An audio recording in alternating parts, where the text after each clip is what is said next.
A year ago, the possibility of in-person school year seemed unlikely, but schools in Tippecanoe and surrounding counties did what many thought was impossible. News 18's Joe Paul visited several of those schools and spoke with administrators, teachers, students, and staff. He reports on how they weathered the pandemic school year and what's next.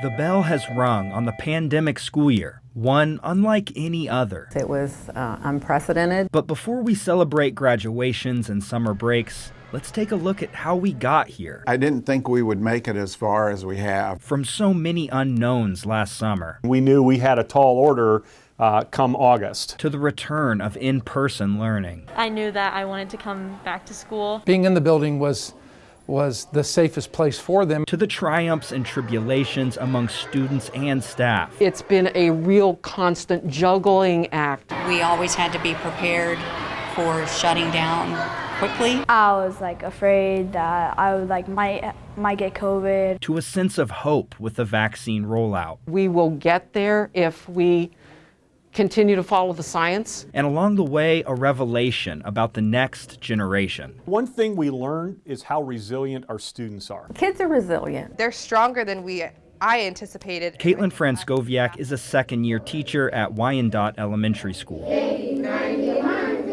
Her first full year of teaching was a learning experience for everyone. Learning new ways to show kindness. I think one of the saddest parts was kids wanted to go over and help each other in the Chromebooks. One of her students, BECK, says one new rule was tough to follow. Because we can't give hugs or piggyback rides. Most students I spoke with agreed on this year's biggest challenge. I don't really like masks. It's just really hard with masks.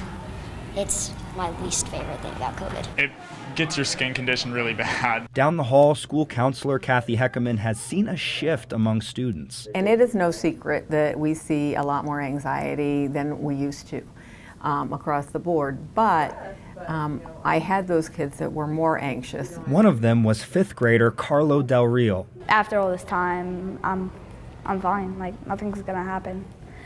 COVID's almost over.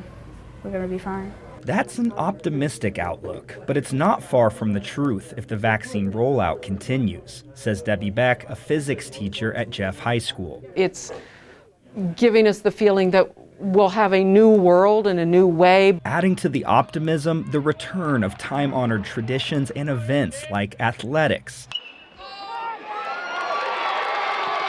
Here's Jeff Principal Mark Preston. Being in person and having all those things is not only better for them academically, but it's better for them health-wise as well. Jeff Senior BRIANNA Ritchey is feeling thankful as the year comes to a close. Coming into August, we didn't know if we were going to have a graduation or a prom. Rampant staffing shortages did force schools into periods of e-learning. Literally and physically waking up every day and wondering if you're going to have enough staff members who are healthy. Lafayette School Corporation Superintendent Les Huddle says those issues could stick around, and so will many COVID-19 restrictions, at least for now. They're going to be easier to ease those rules, be it masks, be it visitors in our buildings, social distancing, than it will be to start without a lot of those things and then try to regenerate it. Fourth grader Grace CARY says the new rules are worth it. She wants to be back at school with familiar faces, even if they're behind masks. When do you think everything will feel normal again?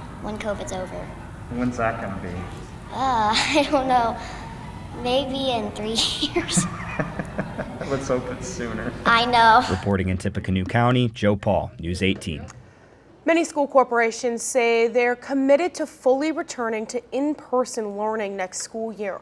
Others say they'll continue to offer a limited virtual option.